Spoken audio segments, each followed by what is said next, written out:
Good afternoon.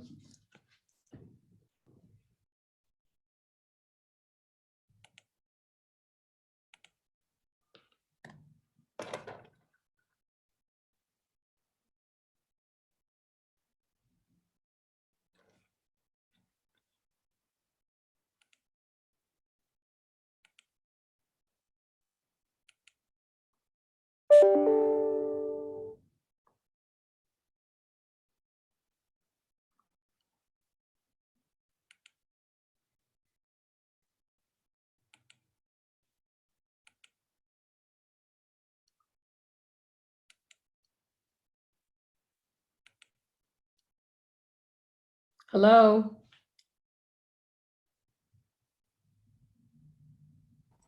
Hey, Dr. Day. How are you? I see Tim in the room. Can you unmute the, yes. Hello? Hi, how are you? Hello? Hello, how are you? Can you hear What is Tim? going on? Yeah. Well, no, but I mean, the person is backstage and they're not talking to me, and I'm not sure what the deal is. Okay, can you hear me, Tim? Lillian? I can hear I Tim. tried it without, hold on. I tried to get on without, hold on. I don't understand why this is doing this. Can you turn on Tim's Hello? camera? Hello? Turn on all the cameras, please. I Sure. don't know what's going on. Tim, we Hold can on. hear you.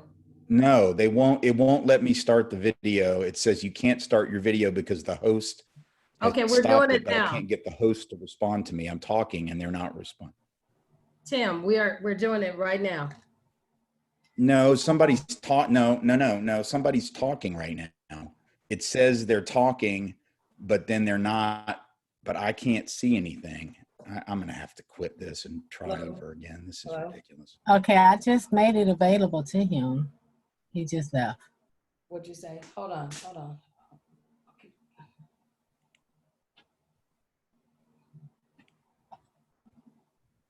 Cheryl, let me do this quickly. Yeah. Hello, can you guys hear me? Yeah, I can hear Hear you. you. I was like having trouble with my volume. I did not hear anything until right now. I kept talking. Okay, he's back. He's connecting. Okay. Oh, hello? Hi, Hi. can you hear us? Yes. I'm Yeah. on now, but nobody's in. All right, I think I'm on, Right now. but I'm not. Okay. I'm on, but I can't hear anything. You can't hear us, Tim? I can't hear anyone. Wow. I'm wondering what's going on. We can hear you. Hello? We can hear Okay, I and think it worked. It worked. Okay, we're good, Felicia. I'm gonna let you go. Yeah, we're good. I'll talk to you later. Okay. All right. Bye. Hi, Tim. Hello. How are you? I'm doing okay now that I'm finally figured this out. Thank you. Sorry. For some reason, the link didn't, the first link just wasn't working. I don't know. Yeah, we're glad. How are you today? Doing well. How about y'all? I'm good. I'm Thelma Day, Dean of Academic Affairs. Welcome. We're excited that you're here today. Glad to be here. We are going to have our president to come on soon, and we should also be joined by the chancellor as well. So I see President Gallagher is here. Hello, Tim. It's very nice to meet you. My name is Mary Gallagher, and I'm Thank thrilled you. to have you here. Thank you. We Glad can't to be here. hear from you and get your words of wisdom and your experience, and it's a thrill for us to have you. Thank you so much for making the Thank you. time to be here today.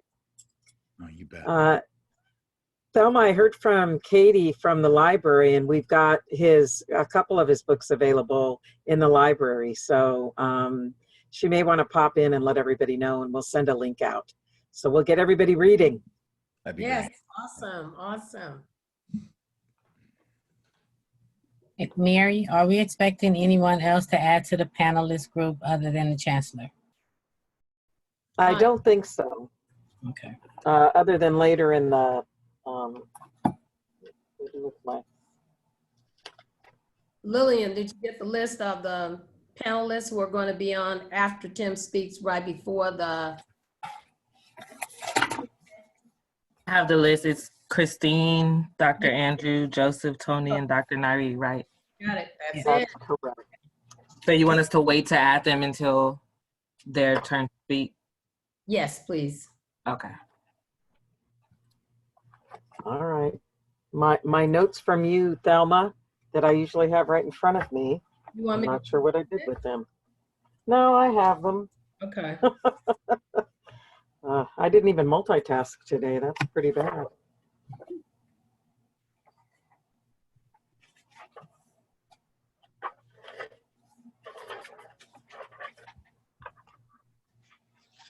Tim, are you in Nashville today? Am How's the weather there? and have been since March. Hey, all right. It's okay. Oh, It's all right. mhm. It looks like I've got a bad internet connection. I need to tell my other family people to get off the internet so this doesn't screw me up here. Hold on one second, okay? All right, I'll sure. be right back. Do we understand that? We can relate, right? And definitely relate to that. Right. I'm about to switch to my iPad because my AT&T is acting special. Oh, I'm getting Spectrum on Tuesday, Lillian. Lucky. I can't. I Mhm. love Spectrum. I'm glad to hear that, Camille. My neighbor says I'm going to do much better with Spectrum, so we'll see. What's this meeting number?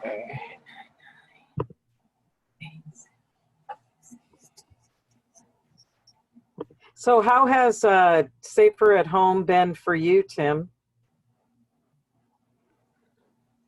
Well, it's been fine. I mean, you know, I'm sort of I'm used when I'm home. I'm home. I don't go anywhere. So I mean, this is sort of normal for me, in a way. Okay. And so it's been hard in certain regards, but basically it's been fine. Yeah, it's been fine. Good, good. And do you have kids at home? Tell me, we do. We have a 19 and a 17-year-old. Tell me this, am I cutting out as badly as y'all are cutting out? Yes. Or I am? Yes, unfortunately. Because y'all are cutting out, or there seems to be a Oh, yeah. delay. I don't know why that is, but there seems to be something going on. Let me try a different connection real quick, and I'll come back. If I get cut off, I'll be right back. Okay. No problem. Okay.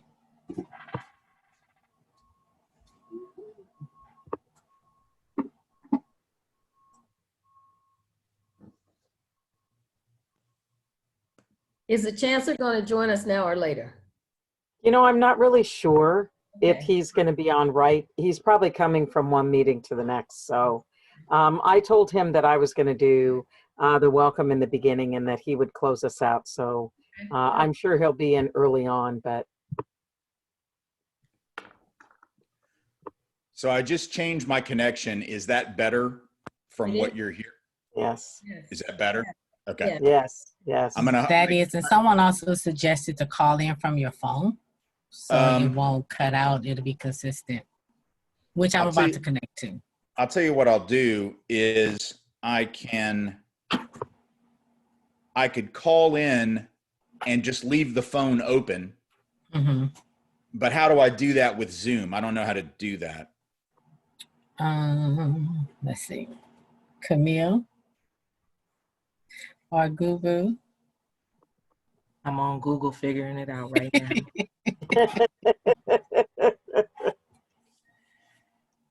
It's not bad now, so hopefully it'll hold. We can definitely hear you now, Tim. Let me see if there's any kind of. That's much better. Yeah, I mean, Oh, yeah. I've got two networks at my house, and one of them, this one, is supposed to be the better one. but every now and then it flakes out. I've got all the rest of my family's offline, so we should be all right. I think we will. We're going to take that risk and know everything's going to be okay. That's it. And if it cuts out, it'll take me like just a minute to get back on, and it'll be fine. So it'll be all right.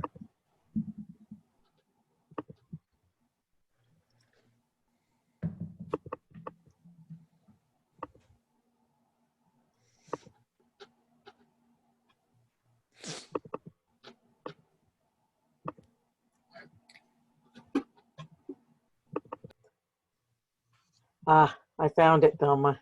Oh, great. Good. I'm good now. I don't know what happened to it. It must have been with some other papers that I did something with. Oh, well. Our Zoom world. Yes. Let's see. Oh, we've got about 70 people in. Good. We've just got about 2 weeks left of summer. So I'm happy to have people in here who are here, because a lot of the time, these are times that people are taking off, but Sure, you are a good draw. Well, I'm glad. So y'all are obviously not going to be in person for classes, right? I'm assuming. No. Okay. No. Not in Los Angeles County. I would not think. I mean, my best friend teaches at Cal State LA, and I know he knew months ago that he was going to be at home. So Yes. We're about to call spring term, I think, probably in the next 2 to 4 weeks. yeah, it's probably not a bad idea. I mean, if you can add something later on, that's fine. But really, for planning purposes, it's easier for everybody to have some type of plan. Absolutely. It's a very unusual time. Yeah. It must be interesting for you. So are you traveling around virtually now? I have been. I've done, June and July, and so far in August has been incredibly packed, which is great. Yes. It's unfortunate that the reasons why that is so are what they are. We all know what they are. Yes. But I am going to be going. I'm probably an idiot for doing this, but I'm going to mask up, and I'm going to a gig in Amarillo, Texas in about a week and a half. And okay. they have met all my, I've told them, I said, here's my requirements. And I had them, all the safety requirements that I had to have in place, because they were completely not even, it's Texas, right? They're just like, woo, whatever. We don't care. And so they weren't going to wear masks. They had me set up in like just a regular room. We were going to sit at round tables. And I'm like, no, none of this is going to happen. Like, you're going to sit 20 feet away from me. Mm-hmm. I'm going to be on a riser above you so that your spit doesn't come up to me. Right. You're going to, I'm not going to shake any hands. We're not going to do a book signing. I'm not going to be anywhere near you. And you're going to pay me an additional $2,000 just in hazard pay. And I thought for sure they would not do this. I thought for sure they'd be like, well, forget it. They did it. I'm like, all right, well, then I guess I'll come. Yes. Well, it looks like we are. Watcher. That's right. And have your hand sanitizer with you. Oh, yeah. All right. Well, I want to go ahead and get us started. Whoops, we've got some feedback.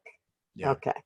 All right, good. So we have close to 100 of you in the room now, so I'm so happy that all of you came this afternoon. So we have a very, very special guest this afternoon with us. And can everybody mute who isn't muted? Thank you. And here with us today is author and speaker extraordinaire, Tim Weiss. And Thelma will give you a thorough introduction of him in a minute. But I'm so appreciative of Tim making the time to come here today to talk with us. Just before we came on, I want to let you know that our awesome librarian, Katie, emailed me to say that we have his books in our library. So hopefully she can pop in before the end of this and let you know. We'll send you the links to it. So I'm thrilled that we'll be able to read his books right away. We'll do a little opportunity for us to do that. But Tim Wise is here with us today. I'm not going to take much more time, but I also want to let you know that another special guest today will be Chancellor Francisco Rodriguez, who's joining us today. So I'm really excited that our Chancellor's here with us. And thank you all for coming. And I'm going to turn it over to Dr. Day. Thank you, President Gallagher. The Chancellor will join us soon, and I'll greet him. Good afternoon, attendees and guests, and welcome to today's Black Lives Matter Town Hall meeting. How to be an anti-racist, understanding white fragility, a wake-up call that cannot be ignored. Each week, our town hall meeting has an intentional message that is purposed to raise awareness about a topic that will move us closer to understanding and addressing issues that are associated with race, equity, and social justice by bringing individuals to campus who have noted knowledge and experience on the topic. Well, we have one who has noted knowledge and experience, Tim Wise, today. The deaths of George Floyd, Ahmaud Arbery, and Breonna Taylor have sparked a renewed dialogue on racism in America. Reform advocates are demanding policy and institutional changes, while individuals from all walks of life are asking how they can address their own inherent racism. Countless organizations and institutions have put out statements denouncing racism and expressing solidarity with the Black Lives Movement and committing themselves to inclusivity. 10 days after George Floyd's death, Nancy Pelosi held a special meeting in Washington, D.C. to address racism. Included in that conversation was the role of white fragility in racism. White fragility is not a new term to some of us. It is a state in which even a minimum amount of racist stress becomes intolerable, triggering a range of defensive and moves and action. This phrase was coined by Robin DiAngelo in 2011 and has been integrated in conversations about race, equity, and social justice. It is a concept that we are very much aware today. It cannot be ignored, and it must be addressed. Our speaker today, Tim Wise, is very familiar with the terms anti-racist and white fragility. His lived and learned experiences speak truth to his passion and purpose to social justice work. Tim has been on the journey for social justice for a very long time. Since 1995, he has given speeches at over 600 college campuses across the United States. He has trained teachers, corporate employees, nonprofit organizations, and law enforcement officers in methods for addressing and dismantling racism in their institution. Tim is a true anti-racist activist, essayist, author of 7 books on racism, inequality, and white privilege. After Tim's presentation today, we will be joined by members of the LACC family, to include Christine Gennaro from the LACC book program, sociologist and political scientist Joe Meyer, Andrew Walzer, Tony Clark, and Nairi Berry, who will start a critical and courageous conversation entitled A Wake-Up Call That Cannot Be Ignored. They will engage Tim in a very important dialogue, so get ready. Following the LACC family's conversation, we will open the mics and receive questions from our attendees. We will then hear words from President Gallagher, followed by final thoughts from Chancellor Rodriguez. I hope that you are as excited as I am to hear Tim today. This is going to be an educational, empowering, and engaging town hall meeting today. So let's get started. Tim is a well sought out speaker. Given today's global racial climate, we're very fortunate that he was available and that he accepted our invitation to be here today. He is here to help us understand how to be anti-racist and what white fragility really means. Please join me in welcoming to Los Angeles City College, Tim Wise. Tim, it's your turn. Thank you so much. First, let me say before I get started, in addition to thanking you all for having me there, obviously virtually having me there at least, that I want to say for those who came on the call right in time to be here for the event, those of us who were here doing the technical setup know that I was having some technical issues. This is something that happens very often, and it could happen again. So we're going to keep our fingers crossed. We're going to knock on wood. We're going to throw a pinch of salt over our shoulder, or whatever it is we do for luck, and hope that I don't do something very common for 52-year-old people, which is hit a button not knowing what the hell it is I'm doing, because I'm 52 and what do I know about technology? Absolutely nothing. But I'll have my kid come in here and bail me out and everything will be fine. So if I cut out, just know that I will get back as soon as I possibly can. I'm not going to take too much time because I know we want to have a dialogue and a conversation, but I do want to spend a few minutes on this theme of how to be anti-racist and how to deal with white fragility in this moment.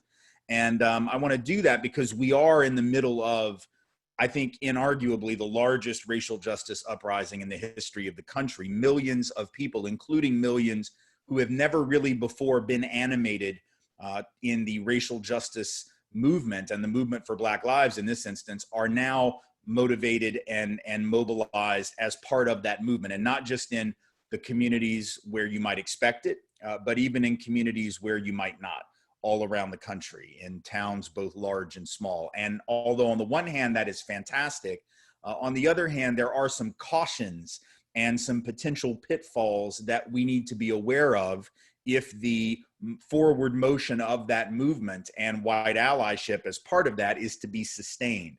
Because it's not going to be sustained just because we want it to be, right? It's not an act of wish fulfillment. There are certain things we have to do, and there are certain dangers about which we need to be aware.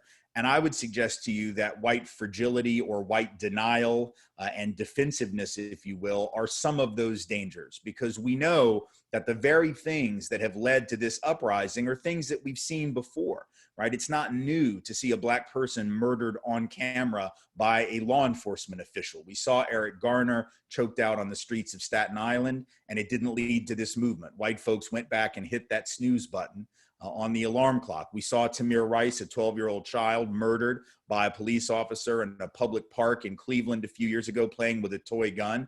And once again, that didn't lead to this level of a movement. White folks hit the snooze button again. John Crawford III, shot and killed, murdered in a Walmart outside of Dayton, Ohio, around the same time a few years ago. And that also on camera did not lead to this movement. White folks hit the snooze button on that one, as well as Alton Sterling, as well as Philando Castile. So we've seen, if you will, this movie before, and it has not led to this level of uprising. Now, I think one of the reasons it is now is because we are in the midst of this global pandemic and this lockdown as a result of COVID-19. And that is giving us a certain quiet, if you will, a certain quietude that where the noise of our everyday lives is perhaps less than it would be, because we're not doing our normal routine in the way we would have been pre-pandemic, right? And so people are more focused on the news. They're not out and about doing other things, and perhaps that makes it easier to take into our bodies what it is that we're seeing and to really feel. I certainly hope that's the case, because if that is the case, perhaps we can use this tragic moment of COVID-19, 160,000 folks dead so far in this country, disproportionately Black and brown folks. So that too is a racial justice issue. Perhaps if this is giving us the space and the opportunity to hear and to see and to feel in ways we didn't before, then we can use that tragedy to help propel this movement. That's not going to bring those 160,000 lives back, but it could mean that at least they didn't die completely in vain. So the good news is we have this uprising.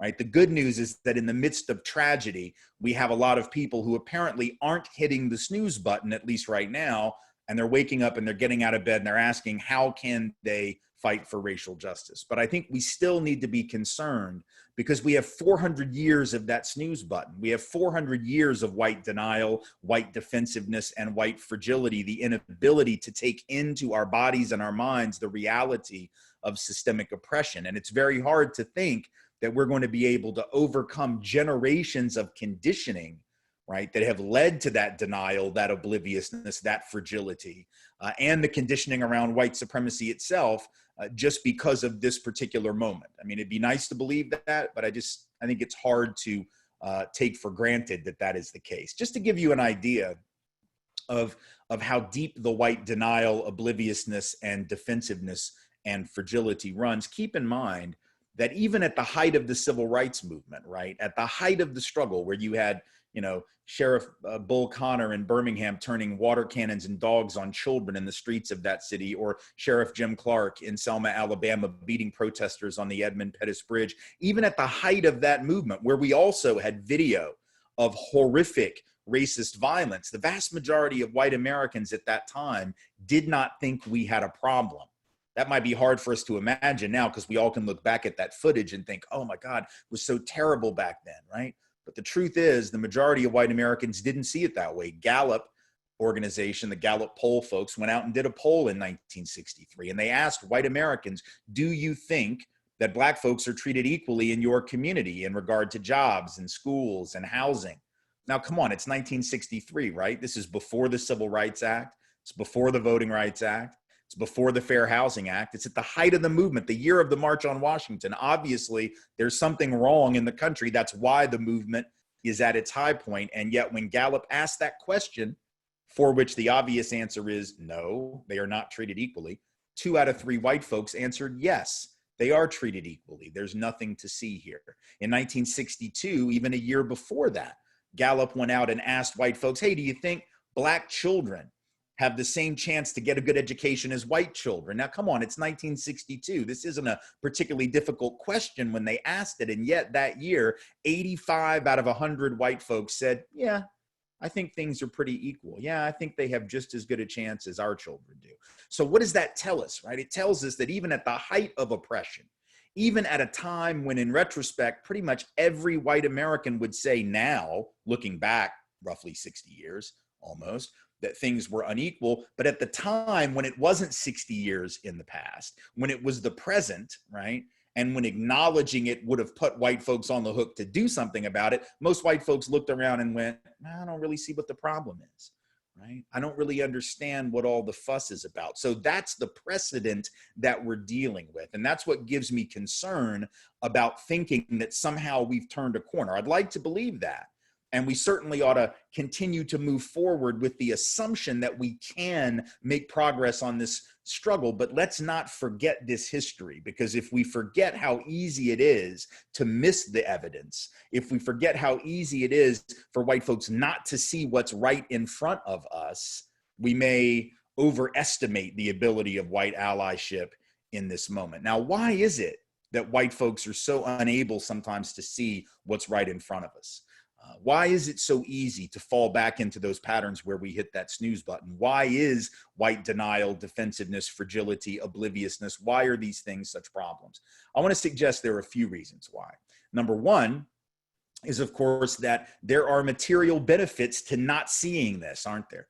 Right? If you have a society in which white folks have been elevated in the job market, elevated in the housing market, elevated in our ability to accumulate wealth, elevated in the schools, right? To acknowledge unfairness is to put your advantage at risk in some ways, right? So you can imagine there are going to be some white folks who don't want to acknowledge the truth because they realize if they acknowledge the truth, we may actually do something about that inequality, and that might cost us our relative advantage vis-a-vis Black and brown people. So that's one of the reasons we have a vested interest, if you will, in not seeing it. There's also a psychological interest in not seeing it, right? Because we live in a society that has tried to tell us for a very long time, as one of the sort of founding notions of our country, it's our secular gospel. It's like Genesis 1:1. If America was a Bible, this would be Genesis 1:1, that wherever you end up in America is all about your own effort, right? So if you made it, it's because you worked really hard. If you didn't make it, there's obviously something wrong with you. You should have worked harder.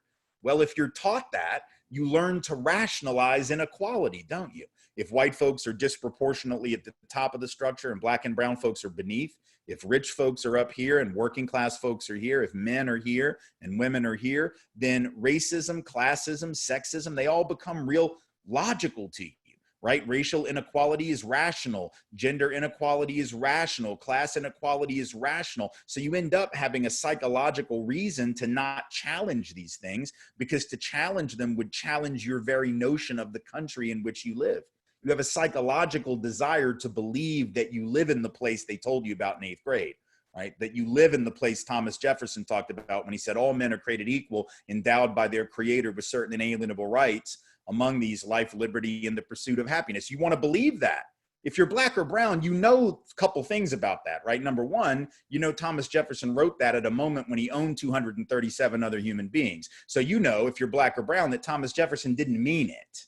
It's a very pretty words. He's a very good author, lovely writer, but you know he didn't mean it. But if you're white, you have the ability to have bought that. You have the ability to have fallen for that and to believe that that was genuine, and you want to believe it. I mean, black and brown folks would want to believe it too, would love to believe it, but they have 400 years of history to tell them that it isn't true. But if you're white, you have this vested psychological interest as well as material in believing that the system is fair. Now, here's the sort of good news, right? The reason you don't want to acknowledge it if you're white sometimes is because if you're a good person, you would then want to do something about unfairness. And the good news is most people are good people, so we do have a conscience, right? And if you have a conscience, you want to ignore injustice because conscience says I got to do something about injustice. So the good news is most people are not sociopathic. Most people don't want to hurt people, but the problem is if I'm a good person and I want to do right by people, but I see evidence that people are being injured and I'm in some way benefiting from that or implicated in that, my psychological defense mechanism is to ignore it. And so we have to be aware of that, right? That's going to be very difficult to pierce for some people. Now, there are lots of folks out in the streets right now who are willing to break through that veil of ignorance. I mean, they're clearly breaking through that veil of denial. And we need to continue to stoke that fire, if you will, that is within them to join this movement and to be part of it. But let's just understand, taking that beyond the streets, beyond the activists who were out there fighting side by side with black and brown leadership, to actually bring that into our workplaces and into our colleges and into our K-12 schools and into our nonprofit organizations and our communities, we're going to have to deal with the defensiveness. We might get the idea that it's easy because we got all these people spilling into the streets. But the hard work is not that. The hard work is changing the institutions where we work, where we live, and where our kids go to school. And that is when the fragility and the denial and the defensiveness rises back up again, because that's when we start talking about messing with folks' money, messing with folks' position, messing with folks' relative advantage, right?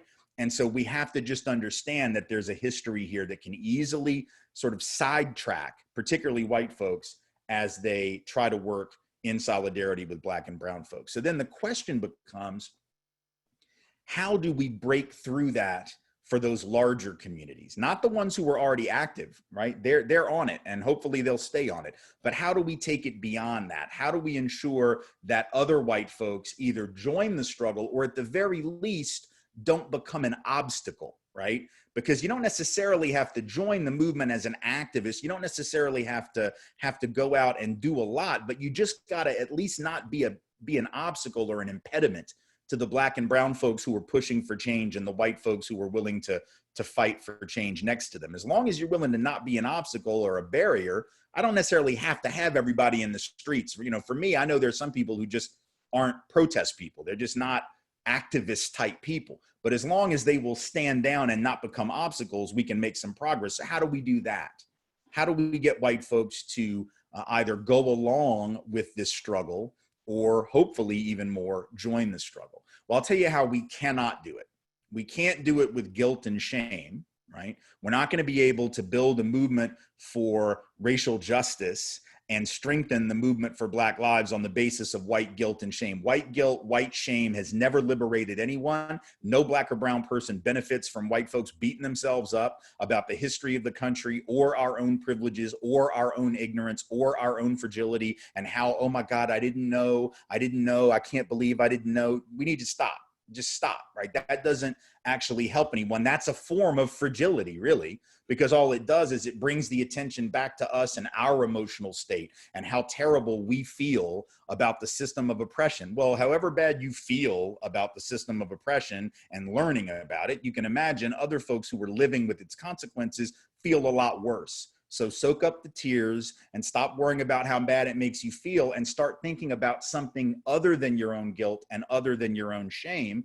And also, what's not going to work is moral indignation. I think we should be indignant about the killing of George Floyd, the killing of Breonna Taylor, the killing of Ahmaud Arbery, and the killing of so many others. But here's the thing, we can be indignant about that and feel morally righteous about that, but that too is not necessarily sustainable. Sometimes when you act on the basis of moral self-righteousness and indignation, it's like a fire that burns very, very hot, very, very quickly, and consumes all the embers, and then the fire dies out because you exhaust the fuel source.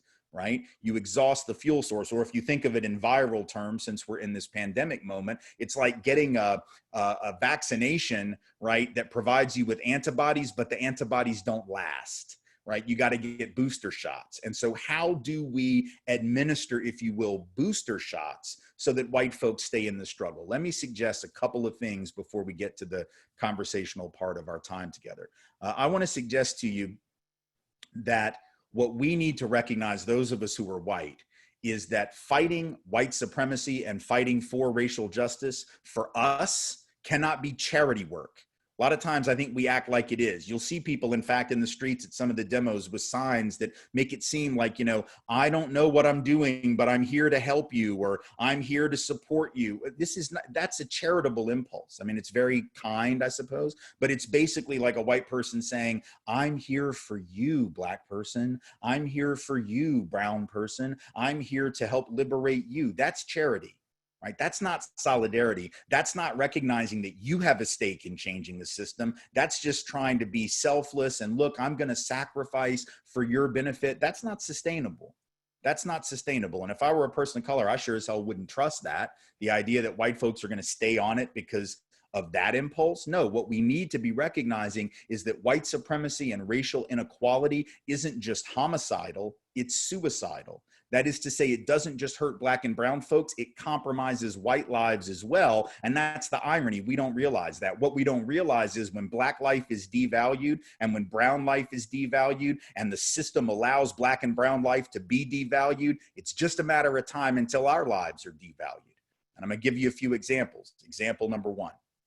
Why is it that we have an opioid epidemic in white America right now? Why is it that we have hundreds of thousands of white people in the last 15 years in small town white America, for instance, in particular, who are suffering under the weight of an opioid crisis disproportionately, even disproportionate relative to black and brown folks in this country? Well, one of the primary reasons is that for years, we treated drug addiction and drug problems as what? A crime issue, not a health issue. So we decided when it was black and brown folks being disproportionately affected in the crack epidemic or the 1970s heroin epidemic, that we should just lock people up and throw away the key rather than put money in rehab, rather than put money in treatment, rather than see drugs as a public health problem. Now you got millions of white families looking around going, where's the rehab? Where's the treatment? Why can't I get help for my family? Well, here's why. Because for years, white folks were voting for candidates that decided to lock black and brown folks away. And now that has come back to bite white people on the ass. So there's an example of how white supremacy, when you indulge it, and when you indulge racial inequality for too long, it ultimately devalues even the lives of millions of white people. Second example, why don't we have in this country truly affordable, comprehensive, universal health care?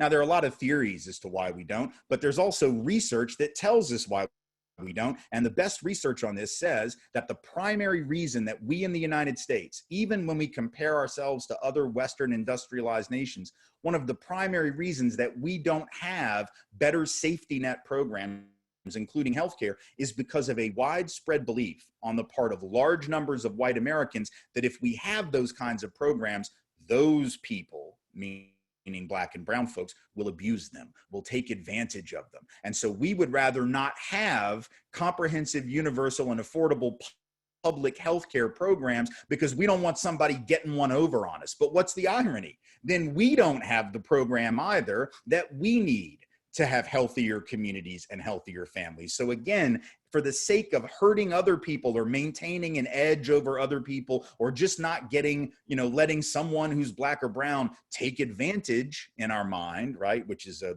sort of paranoid fear anyway. It's not what people are doing. First of all, who thinks that somebody takes advantage of a healthcare system? The only way you take advantage of, you have to get sick to get the benefit. What kind of scam is that? Like, it's not a genius hustle, like I'm gonna get sick so I can take advantage of this government healthcare program. Actually, most folks just want to stay healthy. That's what the whole point is. But if we do that, we end up cutting off the benefits that we need. Third example, my friend Jonathan Metzel, who teaches here in Nashville, where I live at Vanderbilt University, did a great book a couple of years ago called Dying of Whiteness. He went and talked to folks in Missouri and Kansas and Tennessee about guns, about healthcare, and about schooling. And in Missouri, when he talked, he went and met with families, white families who had lost loved ones to gun suicide, which is a major epidemic problem. By the way, about 90% of all gun suicide deaths in this country are committed by white men.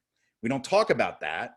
And we don't ask why that is, but he did. He went and he talked to folks, and he found out that one of the reasons there had been such an uptick in suicide gun deaths is because states like Missouri, where he was doing his research on that subject, loosened up their gun laws, made it easier to get guns, as many guns as you want. And they did that because of the fear of crime. And when we talk about the fear of crime, we know who people are thinking of, right? They're arming up so they can defend against home invaders who they perceive, by their own admission, as black and brown folk. You had folks in Missouri after the Ferguson uprising in 2014 in the suburbs and small towns. Oh my God, they're going to come from St. Louis and they're going to try to burn our neighborhoods to the ground. We better get weapons. Well, what happened, of course, is you didn't have people using their guns in self-defense against home invaders because there were like no home invaders, basically, right? But you did have people who went and they bought all these weapons, and then what they did see was a huge uptick in gun suicides at the hands of white men killing themselves. So once again, the fear of the other, which is something that perpetuates racism and racial inequity, ends up leading to policies that end up endangering millions of white folks as well. Final example is this COVID example. Let me ask you a question. If we were in the middle of a pandemic where the virus in question were disproportionately killing white people, disproportionately killing upper middle class people, disproportionately killing healthy people as opposed to people with pre-existing conditions, and disproportionately killing the young as opposed to the old, do you think we might have responded differently? Do you think it's possible that we would have shut down the economy and kept it shut down? Because you know what actually happened, right? As soon as the data came out that showed the country that disproportionately the folks who were being affected were black and brown, and disproportionately working class, and disproportionately older and sicker, that's the very moment when folks were like, I think this social distancing thing might be tyranny. I think maybe it's tyranny to ask me to wear a mask at the Costco and stand 6 feet away from somebody at the Trader Joe's. Why? That's authoritarianism. Let's open everything back up. Let's roll the dice. We got to get back to work. If this were disproportionately killing the dominant folks in this country, we would have shut things down, printed money, and sent checks to everybody. And that is true. But because it's disproportionately affecting those people over there, we're willing to roll the dice. But what's the irony? The irony is, this disease may kill, this illness, this virus may kill black and brown folks at a higher rate, 2 to 3 times higher, but the slight majority of the people dying are still white folks. So if we end up, as they say we might, with 300,000 dead in this country from COVID-19, at least 150,000 of those are going to be white folks who wouldn't have been dead if we had taken it more seriously. And part of the reason we didn't is because of the disproportionate racial impact on non-white, quote unquote, persons. So the irony is the very same mentality that says black life doesn't matter as much, or brown life doesn't matter as much, or poor and working class life doesn't matter as much, is the same mentality that says old folks don't matter as much and sick folks don't matter as much. And now you got millions of white families who have immunosuppressed children, or spouses or partners who are diabetic, or have high blood pressure, asthma, or COPD, who are sitting there wondering, my God, You know, these people that are going to the state house with their guns and their camouflage, or these people down at Huntington Beach that are rioting on the pier in the name of liberty and freedom, they don't have my interest at heart, because they're willing to roll the dice, not just on those people, they're willing to roll the dice on me too. See, that's what happens. If you create a mentality of human hierarchy that says some life is more valuable than others, you don't get to contain that mentality in that one space. It leaks out like toxic waste.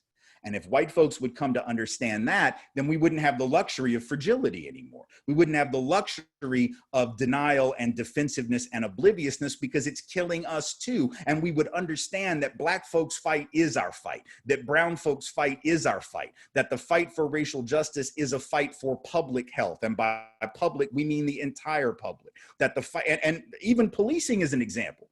You know, it's funny to me when we talk about police violence and the white response to that is, well, you know, cops kill more white people than they kill Black people. Okay, first of all, there are more white people. So yes, this is math. This is true, but it's not particularly meaningful. Black and brown folks are killed at a higher rate. But here's the other point. Is that really a rebuttal? Like, that's your rebuttal to Black folks killing disproportionately Black and brown folks is, well, they kill a lot of white people too. What's interesting is, in no other country on the face of the earth that is industrialized and an advanced democracy do cops kill anywhere near the number of people that they kill here. So interestingly, cops kill a lot of white folks. That's true. Why is that? Why is police brutality such a bigger problem here? Why is police lethal violence a bigger problem here? Well, it's because the history of is a history that policing was specifically to control Black folks and specifically to control brown folks. So you have a system that was linked to white supremacy dominating the other, and then surprise, surprise, it spreads to you as well. It puts your communities at risk as well, because once you sign off on that system, once you say we're going to allow cops to be brutal because, you know, it's those people over there that they're keeping in line, right? We got to protect ourselves. We got to unleash the police because it's the thin blue line between us and chaos. And then you're surprised when those cops kill some of your own children and kill some of your own family members who were having a mental health episode, and they send the police to deal with them and they don't know how to deal with them, and then they shoot them, right? So if anything, what that killing of white folks by cops tells us, that's the collateral damage of a system that was set up to control those other folks, and the collateral damage is you, see?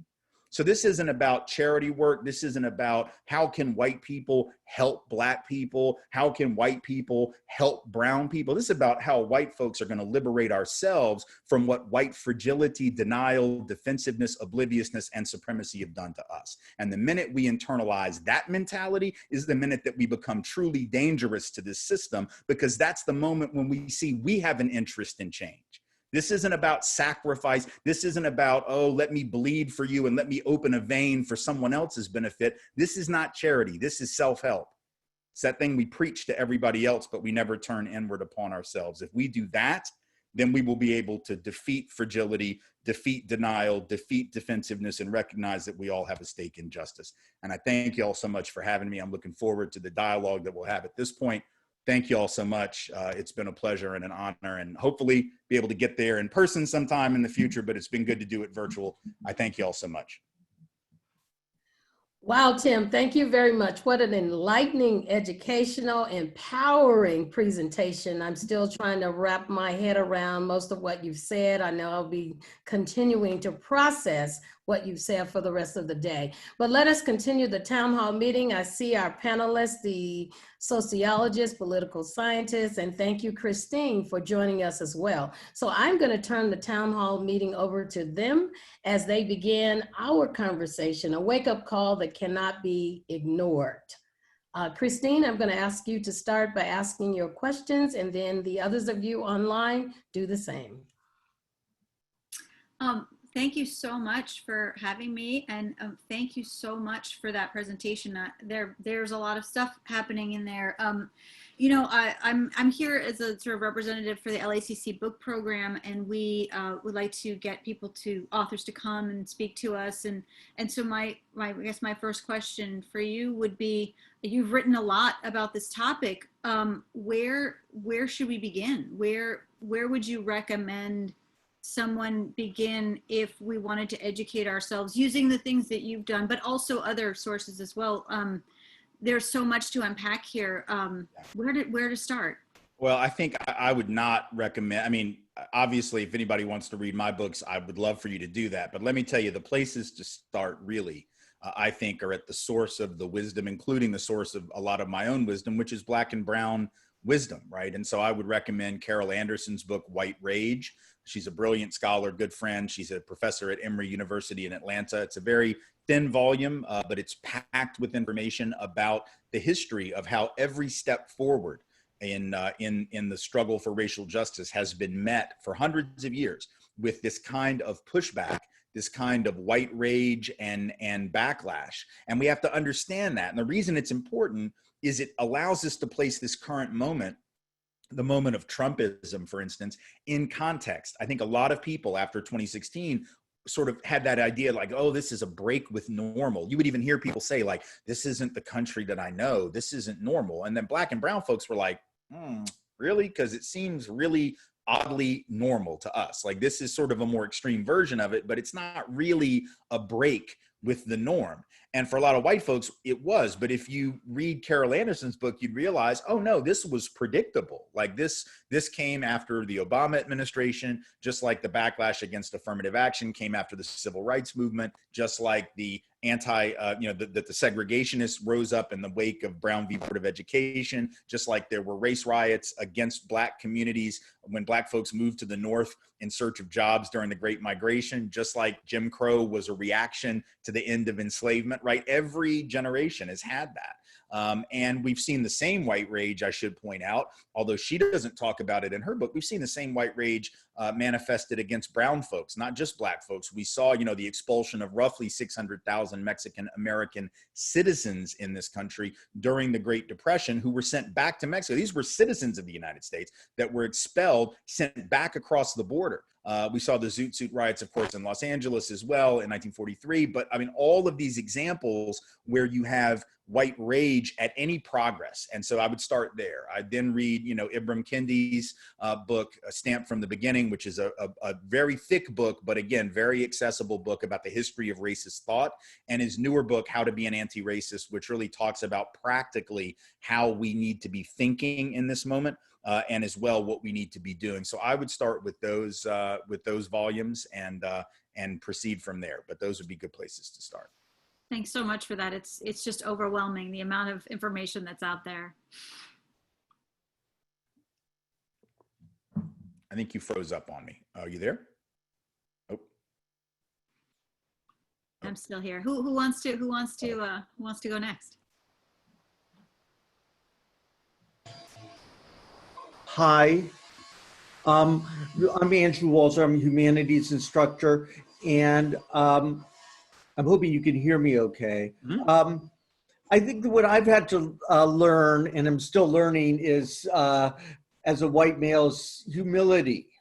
That I need to be able to step back and let other folks, Black and brown folks, step forward, and women, Black and brown women, step forward and listen, and also interrogate myself as part of that. In other words, what are the tapes that play in my mind and the racist stereotypes that come up that I can interrogate? So, it's a practice of humility, and I don't know, it's hard because I have a healthy ego along with everybody else, I guess. Sure. And I'm sure people on this panel can attest to that. Well, look, I think we live in a culture that does not engender a lot of humility, particularly in white men of middle class or above status. And then additionally, if they're straight and cisgendered and able-bodied, I mean, you add up certain things, you start to realize that, especially because, like I said, the mentality of America is if you're doing really well, it's because you're awesome, right? And so humility is like the opposite of whatever it is we're taught. So it's hard, but it's an important thing. You're absolutely right. Having humility within our day-to-day lives just in general is important. And it's also important within this movement. Now, I want to say this, though. As we are stepping back, as you made the sort of the point, there's a time for stepping back and there's a time for stepping forward. And we need to understand the context of each of these. The stepping back is, I think, what we do when we're at the rally, when we're at the march, when we're at the strategy session, when we're at the organizing meeting. Those are the times that Black and brown folks have got to be leading those things. They've got to be the ones making the strategic calls. They've got to be the ones who are front and center at that rally, at that teach-in, at that demonstration, at that organizing meeting, at that strategy session.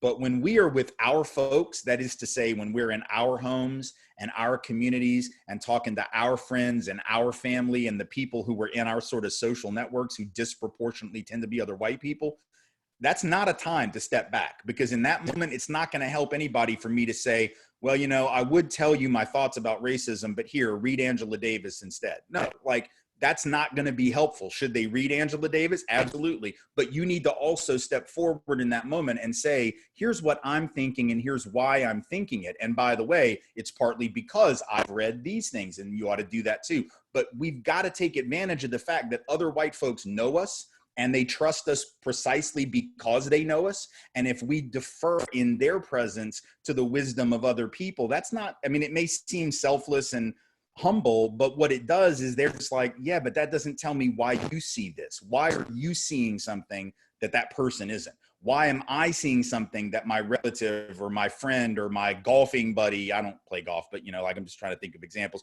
or my neighbor, why do I see it? And the reality is, if we see something that Black and brown folks see, and we're white, it's probably because we have relationship with Black and brown peoples, we're connected to Black and brown peoples, or it's because we've had some experiences that we can share with other white folks that will help contextualize our view and humanize that view for them and make it easier for them to then hear it from Black and brown folks. So in public, in those movement moments, stepping back is really important. In our circle, stepping forward is really important, because that's our circle of influence. And we need to be prepared to take advantage of that circle of influence, even as we're steering people toward the wisdom of others, as I did by mentioning Carol and Dr. Kendi, who I think people should listen to. But I'm not just going to tell them that without also telling them why they should, be thinking about these things. So I think it's both pieces at once. I have a question. My question is the sustainability piece, the self-help. How do I, as an African-American woman with not one white friend, like most people say, but with several white friends, frame the sustainability piece as not charity work, but more of self-help work without them being offended, or without them looking at it as a mental or a healing process or whatever, so to speak?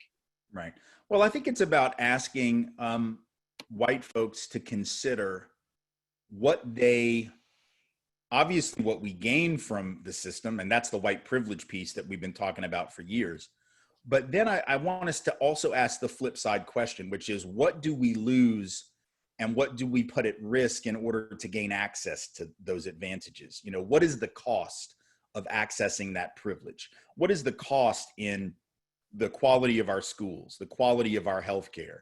What is the cost right now in this COVID moment? We know, for instance, that, part of the reason that Black and brown folks are disproportionately affected is because they are disproportionately in high risk groups because of health disparities, which are about racism and economic injustice. But the fact that we have such a broken healthcare system, even though they're disproportionately being affected by it, is also affecting millions of us. So we're paying a price in order to be relatively better off. That's the thing about white privilege. White privilege takes white folks and puts us here relative to Black and brown folks who are here. But what it misses is that if Black and brown folks were here or here with us, we could all move here. It's a question of whether you want to emphasize the relative or the absolute. And if I'm sacrificing my absolute well-being just to maintain an edge, is that healthy or unhealthy? And so I always ask white people, hey, think about what the cost of this is. How would we be responding differently in this COVID moment, for instance, if you're frustrated, as I think we all are, by lockdown and sheltering in place and all of this stuff? Like, all of this is connected to racism and white supremacy, because if this were disproportionately affecting white people, we would have shut it down for 4 months and then we'd have been done, because we would have absolutely crushed the infection rate and we would have been done. But people wouldn't do that because my freedom, my liberty. Well, if you really thought your life was at stake, you wouldn't be talking about that. Only reason you talk like this because their life is at stake and you don't think yours is. So what does that mean? It means that these fools that are demanding we open everything back up because they don't think it affects them are imbibing a mentality of otherness and betterness relative to other people. And then the consequence is we're all sitting here suffering 5-6 months later, wondering when we're going to get on the other side of this thing. So to me, this is actually an approach that reduces defensiveness and reduces sort of white denial and backlash, because it actually says, hey, you just ask yourself how this is hurting you, as opposed to if you say, hey, how does whiteness benefit you? That's where you really get the backlash, right? Is what are you talking about? I want you to think about how it benefits you, but I also want you to think about, if you're white, how it hurts you. And how there's a collateral effect of it that sort of boomerangs back on us, and how that interest convergence between Black needs and white needs and brown needs and everybody's needs can actually begin to move us forward. Hello. There may be a sound right now. I have a problem with my desktop. It's a weak problem. So if it's too loud, just let me know, okay? Can you hear me, Tim? Mm-hmm. Okay, first of all, look, I want to say that it's truly an honor to have you here in this context. I also want to say that no one, and when I mean no one, I mean no non-Black scholar can articulate racial attitudes and forms of discrimination as well as you can. You seem to be able to articulate how the perspective of what Black folks are feeling in a way as if you're able to see things from our shoes. In my discipline, sociology, we refer to that as versteering, And so I just want to let you know, I appreciate you for that. And I just want to just briefly, look, I want to get your take on something. Years ago, when I used to work at the phone company, I was fired from my job for reasons of racial discrimination. I was accused of stealing some telephones. This was back in the day when telephone companies were actually in the telephones, okay? Right. And I was terminated, I lodged a complaint with the California Department of Fair Employment and Housing, and also with the U.S. Equal Employment Opportunity Commission. And I say only after I passed some public polygraph exam. I took a polygraph exam on this short-lived syndicated program on TV that was live nationally, actually, and I passed the exam with flying colors. It clearly showed that my accusers were themselves quite racist, okay? But see, this had a negative impact on my perceptions of white folks. And, after that, when I interact with white folks, I give them the benefit of the doubt. I certainly wouldn't come to some conclusion that he or she may be bigoted until they may say something or indicate otherwise, okay? But after that experience, and I would say up to today, I don't see it that way. The way now my perception of white folks is this, is that I more or less, prior to engaging them in dialogue, I make mental assumptions that they may be bigoted, okay? And only after they disprove that, based on this interaction, then I let my guards down, Sure. Now, I'm sure that you probably have encountered other Black folks or people of color who have expressed similar feelings. And my question, in a nutshell, how would you respond to a person like me that has been on the defensive like that ever since then? And it has shaped my life in a way that I think is negative. But that's the reality. Well, look, I think, first of all, thank you for sharing that. And I think it's a perfectly understandable set of assumptions that you're making now. I make them. I've been white a long time, and I've been white long enough to not only know how white people generally have been conditioned, but how I've been conditioned. So when I hear you say that, it reminds me of the way I think. I assume that white folks have been conditioned. It's not inherent. It's not intrinsic. It's not biological on the part of white folk. It is a conditioned reality that we have been taught racism and white supremacy. We have been taught to view Black and brown folks as inferior, as criminal, as less intelligent, as all of these things. And that advertising works. We know that when they're trying to sell us toothpaste and toilet paper and tennis shoes, right? The more you see the ad, the more likely are you go buy the product. Well, we've been seeing the ad for racial stereotypes a lot longer than we've been seeing ads for McDonald's and ads for Taco Bell and ads for whatever, right? We've been seeing that ad forever. And so if you see those things and you're taught those things, of course you're going to internalize them. In fact, not just white folks. The research says Black folks internalize that against themselves. Brown folks internalize that against themselves. Same thing with sexism. Women internalize sexism against women and misogyny against women. So I assume everybody has bought a bit of that. I don't necessarily know how much. And I don't assume bigotry, which is like blind hatred and prejudice, right? But I do assume, yeah, at some level, I assume fragility, denial, defensiveness, and racial bias on the part of white folks. And even when even white folks who challenge racism, it's still part of us. It doesn't go away. Just because we choose to fight racism doesn't undo the conditioning. What it means is that we're trying to counter condition ourselves and check ourselves and challenge ourselves, right? And that requires constant vigilance because the advertising is always going on in the background. It doesn't go away. So I think that your assumption now is completely rational and completely understandable, because to not assume that would be to assume that you were encountering white people who somehow had managed to find some rarefied air different than all the other air, and that they had not been affected by the conditioning that affected everybody else. That's just not reasonable. It's unrealistic to assume that anybody can escape the conditioning of the society. We will be, we may internalize it to different degrees, but it's going to be part of all of us. So I think it makes perfect sense. And I think it would make sense for white folks to start assuming that that's in us. We should assume that about ourselves, not as a matter of self-hatred or beating ourselves up, but as a way to say, this society's done that to us. We have been damaged by that conditioning. We ought to be mad about it. Not mad at you for saying it, not mad at me for agreeing with it. We ought to be mad at the society for teaching us the stuff which it taught us. In other words, we're getting mad at people for pointing out our conditioning more than we are getting mad about the conditioning. And that's the problem.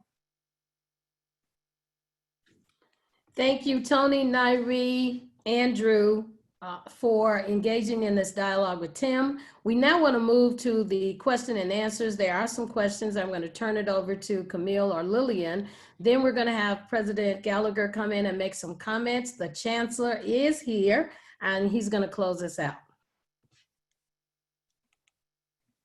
Okay, this is the first statement. It says, I'm getting feedback, hold on. Okay, can you hear me now? Uh-huh.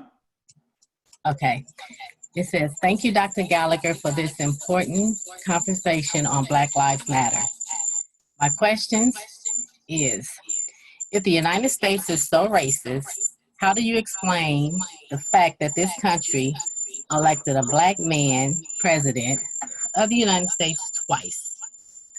Okay, Well, that's easy. Pakistan. Go ahead. Pakistan elected a woman twice, Benazir Bhutto, and then she was assassinated. I would assume that most people, we're getting feedback, somebody needs to, okay. Benazir Bhutto was elected as a woman twice in Pakistan. She was also later assassinated.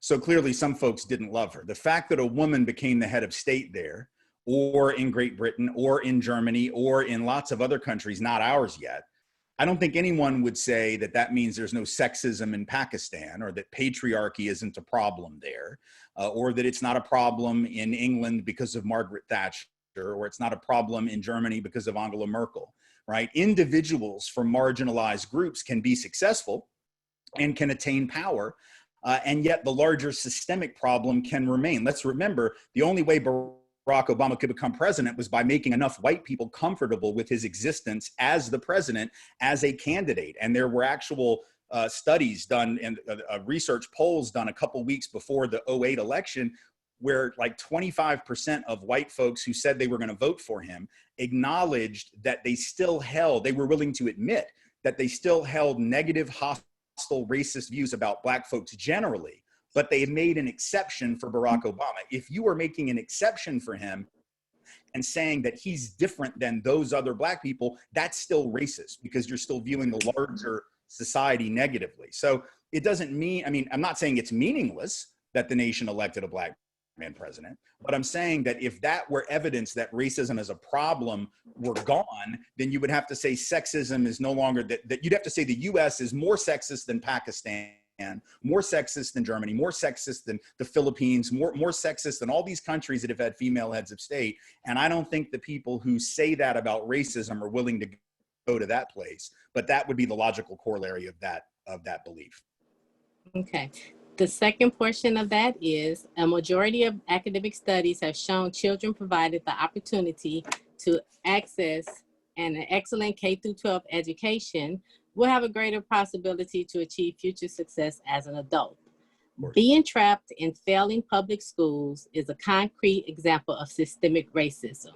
Here's the question. Wouldn't giving children and their parents the opportunity of school choice provide a long-term solution to racial disparities? In the works of Black scholars, Dr. Thomas Sowell and LACC graduate Walter E. Williams provide substantial data on this issue.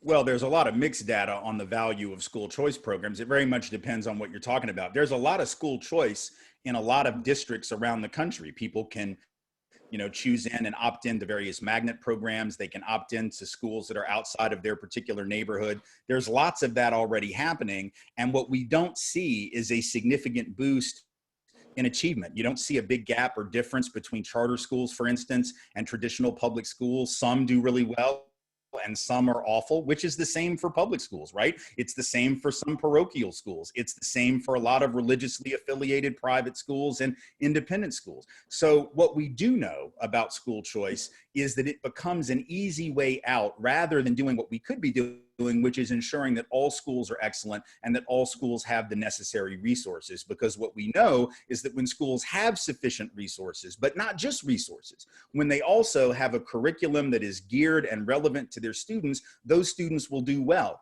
When they engage the community fully, those students will do well. But what we tend to do, and this is a problem throughout K-12, and I absolutely think this is a significant area that we need to be working on. We have a K-12 system that was set up for the purpose of maintaining inequality, not ending it. The idea that public schools were created with the idea of equalizing things just isn't true. We continue to use standardized tests on unstandardized students. We don't give them the same curriculum. We don't fund their schools the same. We don't train their teachers the same. We don't equalize the resources. And then we're surprised when unequal resources lead to unequal results. If we had standardized resources, then standardized tests would make a lot of sense and you would see a significant reduction in disparity, but we don't do that. So everything about our system perpetuates inequality, but that's not an inherent critique of public education. That doesn't mean that quote unquote choice is going to make it better. If the choices that you're being given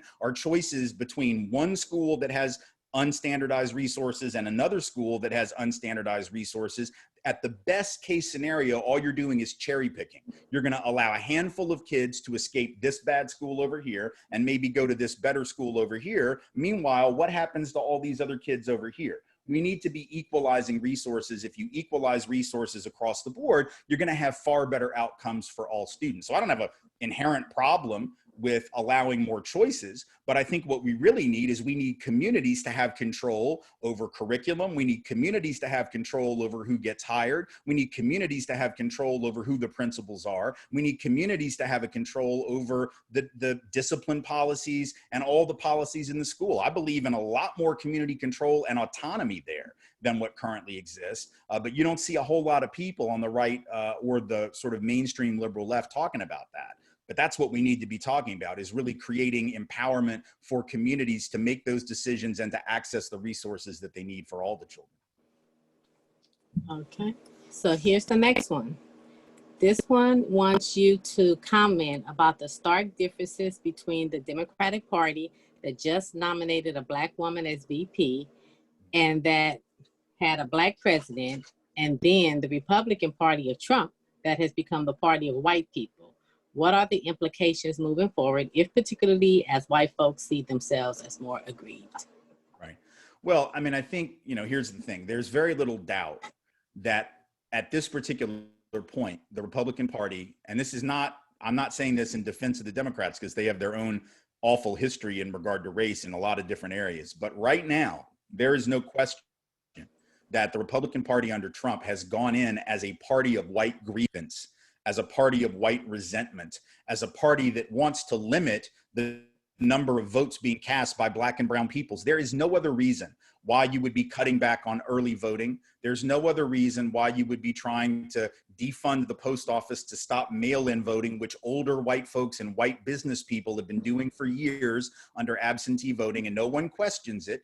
No one thinks it's going to lead to massive fraud. But if all of a sudden you say, well, let's do that for everyone, let's make it possible for everyone to vote that way, then you have the administration saying, oh, no, it's going to be massive fraud. These are folks who have acknowledged they don't want everyone to vote. In the state of North Carolina, they created voter suppression schemes, which the federal court said were targeting Black people with surgical precision to ensure that they could not vote. So we have a party, in this particular instance, a Republican Party that, calls itself the party of Lincoln, but it's clearly not, and is clearly a party dedicated to the politics of white resentment. Now, that's not just under Trump. They started that a while back. Lee Atwater, who was this famous Republican consultant and conservative consultant, worked with Reagan, worked with the first George Bush on their campaigns, said in a famous 1981 interview, he was being interviewed, and he said, you start off in the 50s, and he says the N-word over and over. I'm not going to say it, but he did. He said, you start off by saying this over and over, and by 1968, you can't say it anymore because it gets you in trouble. So you start talking about states' rights and busing and crime and taxes, but really all that is code language for hurting Black people. This was a Republican conservative consultant admitting that that was what they were doing, was using dog whistle politics, as Ian Haney Lopez calls it, using a politics of white resentment. And then, surprise, surprise, 40 years after Lee Atwater gives that interview, we're in this moment now where the party has gone all in that way. So the Democratic Party has its own history, but there's very little question which of these two parties right now is looking at the interest of Black and brown peoples and defending them, and which of these parties is locking brown kids up at the border, trying to keep Black and brown people from voting, and trying to roll back those civil rights protections that were fought for by people like John Lewis, who knew exactly why he was in the Democratic Party and knew why it was that he was fighting for the things that that party fights for, as opposed to what the Republicans fought for. Thank you. And we have, I've been asked to ask one more question. This is the last question. How do you address someone who is white, male, upper middle class, who says they feel they are not the privileged, rather people of color have more privileges? How do you get them to get it? Well, anyone who would say that Black people or folks of color have more privilege than white folks, I mean, where is it seems to me privilege leads to certain outcomes, like by definition, right? So if you have a group that's privileged, you would look at unemployment data, poverty data, health outcomes, education outcomes, criminal justice outcomes, and you would expect whoever it is that has the most advantage to be doing better in all of those areas, and the folks that are disadvantaged to be doing worse. So to say that Black folks have the advantage when there's not a single category in which Black and brown folks are doing even equal to white folks, let alone better, and in every category, white folks are doing better, seems a bit disingenuous. We know, for instance, just on an economic level, right, that even if you look at white households headed by high school dropouts, so we're not even talking about rich people or upper middle class people. We're talking about white folks who didn't even finish high school, still have more wealth, more net worth on average than Black households headed by college graduates. Why? Because that white person who didn't even finish high school is more likely to have gotten a little piece of property maybe from their family, or had some other assets handed down from prior generations. And so you have white folks who are working class, middle class, doing better than Black and brown folks who are upper middle class. And so not only is there significant privilege, but it extends even to white folks who aren't that wealthy. Now, don't get me wrong. There are millions of white folks who are struggling.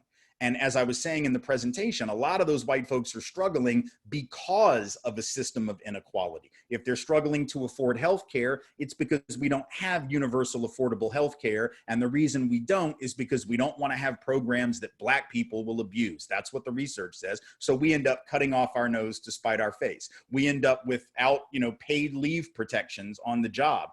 Not only that, if we need to take time off because of COVID, for instance, not only do we not have paid leave, but we don't even have a guarantee that our job will still be waiting for us when it's safe to go back. In other Western industrialized nations, they have those protections. Why don't we? Again, the research says that part of it is we're afraid Black and brown folks will take advantage of laws that protect working people. So because of racial bias, we end up with a cheaper safety net. Because of racial bias and resentment, we end up with less protection for workers, and that ends up hurting white workers. So I know there are millions of white folks hurting. What I think white folks need to realize is that part of why we're hurting, part of why we don't have more financial security, part of why we don't have better and affordable healthcare is because we live in a system of racialized disparity. If we close those disparities and actually made sure that everyone had access to these things, we would be better off as well. Thank you, Tim, for an awesome presentation. We really appreciate your joining us today and helping us understand the terms anti-racist and white fragility. Now I'm going to turn the webinar over to the Chancellor of the Los Angeles Community College District, Dr. Francisco Rodriguez. Yes, thank you very much, everyone. I don't know if you could turn the video on, but can you hear me okay? Mm-hmm. Okay, thanks. First of all, Tim, thanks so much for joining us this afternoon and for giving us a sense. Here are the words that sort of come to mind.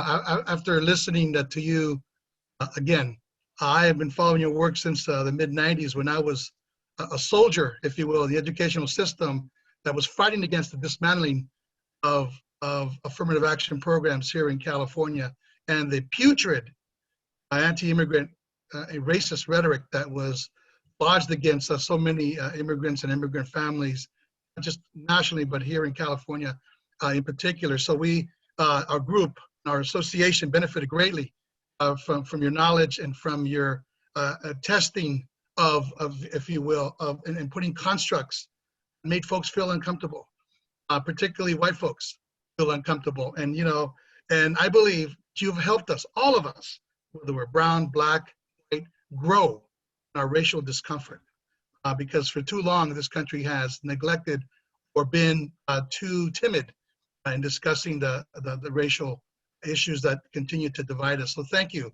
Continue to drop your knowledge, brother. I mean, you have been continued.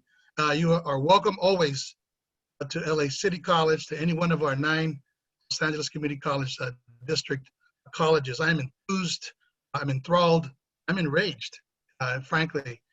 Enthused because I see steps that we're taking with our framework for racial equity and social justice to move this district forward, to dismantle, root out racism, to embed anti-racist practices, and to root out those systemic policies and programs that have led to lower outcomes than we desire in our hiring and our student outcomes and whatnot. So I'm enthused. We are in step with the kind of work and heavy lift that we need to do. And you have helped us just to provide the contracts for that, to also accelerate our work that lies ahead. So thank you again for that. Enthralled because you dropped some serious knowledge on us, as you always do, to challenge us, to inspire us, and indeed to really inform us of why it is so important to stay the course. That it is to engage in practices that lift all communities, is beneficial, mutually beneficial to all communities. The whole notion of the all ships rise. So I appreciate you continuing to expend that in that discussion in the midst of our, as I just call, our racial trauma, our racial discomfort in this country. So I'm also enraged because we have to do much more. And what I would like to extend on behalf of our community who's listening, on behalf of the LACC community who has sponsored this fantastic forum, is to say that we have much work to do. Much work to do to improve the outcomes of the students that we serve, to resource the kind of environments that will lead to more beneficial outcomes with respect to our faculty hiring, our administrative hiring, our student recruitment, and then our student success. And there's much more work to do in that space. In other words, I'm enthused and inspired. I'm going to maintain a certain level of rage because that is going to, I think, keep us hungry, keep us focused on the North Star, if you will. And if indeed we are an organization that is founded, and we say we're founded in educational excellence, opportunity, and access, and we're firmly dedicated to the principles of equity, justice, and this notion of community, LACCD, LA City College must lead by example. We will make the structural and permanent change to root out the ill effects of racism, bias from our classrooms, and our workplace. We're going to talk more about the framework that we have forwarded, and we'll send that to you, Tim, so you can kind of take a look at what we're doing to root out racism. And it speaks to some specific action steps, commitments that we're making will allow our colleges, our district to set cultural tone, if you will, to build actively build anti-racist organizational capacity, resilience, power, move forward towards a more harmonious, racially just, socially just academic community. And these steps are intended to complement, not supplant, the tremendous amount of work and activities that are going on at each of our colleges. So I simply wanted to thank you, Brother Tim, for continuing to light the fire and to be part of our academic community here. To the equity group at LACC, you folks rock. You brought in a fantastic spark, if you will, and we have to now address and more thoughtfully, but we will, I think, leverage what I would describe as this racial reckoning in America right now, to leverage this moment so that it doesn't pass, but that indeed we leverage it for the good of everyone and be very candid about our views. So anyway, thanks so much, everyone, for participating in this talk. I know we'll see you again, Tim, and we will invite you. This I know. We look forward to hosting you, and at some point, we'll embrace and just be together in the same room with hundreds, if not thousands, of people, because it's my firm belief before we build capacity, we must build community. That's what we're doing today. So let me thank you, TJ, Emil, Lillian, Dr. Berry, all of you who have participated, President Gallagher, for your leadership in this forum today. It's it is food for the soul and has nourished us in a way that I think will allow us to continue to march forward. Well, thank you all very much and have a great afternoon. Thank you.